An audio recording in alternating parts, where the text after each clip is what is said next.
میری آج کی تقریر کا عنوان حج ہے۔ میں نے آج آپ حضرات کے سامنے حج کے متعلق کچھ عرض کرنا چاہتی ہوں۔ میں نے ابھی قرآن کی آیت کریمہ تلاوت کی ہے۔ اس کا ترجمہ یہ ہے: اللہ کے لیے بیت اللہ کا حج کرنا اس شخص پر جو وہاں پہنچنے کی طاقت رکھتا ہو اور جو انکار کرے اور کفر اختیار کرے تو جان لو کہ اللہ سارے عالم سے بے نیاز ہے۔ حج کے متعلق دوسری آیات اور حدیث میں بھی وارد ہوتی ہیں۔ قرآن میں پوری ایک سورہ حج کے نام سے موجود ہے۔ اس سورہ میں اللہ تعالیٰ کا ارشاد ہے کہ لوگوں میں حج کے فرض ہونے کا اعلان کر دو۔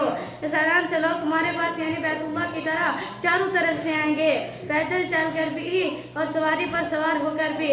حج اس خانہ کعبہ کی زیارت و طواف کا نام ہے جس کے متعلق قرآن میں ہے: ان اول بیت وضع للناس للذی ببکۃ مبارکا ھدی للعالمین۔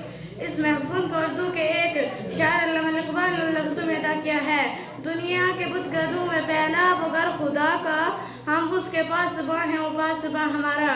حج کی عبادت کا منظر بڑا قابل دید ہوتا ہے۔ لاکھوں مسلمان دنیا کے مختلف گوشوں اور خطوں سے اپنے دل میں دربار رسول صلی اللہ علیہ وسلم کی زیارت کا شوق لا کر جاتے ہیں۔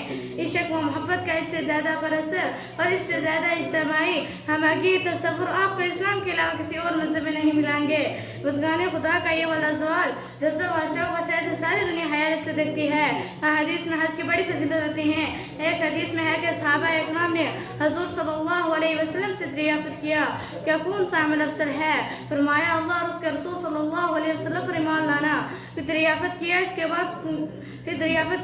بعد کون سا عمل افضل ہے؟ فرمایا: اللہ کے راہ میں جہاد۔ پھر پوچھا اس کے بعد کون؟ فرمایا: حج مبرور حج کہلاتا ہے جس میں کوئی معصیت نہ ہوتی ہو اور ریاکاری دکھاوا بھی نہ ہو۔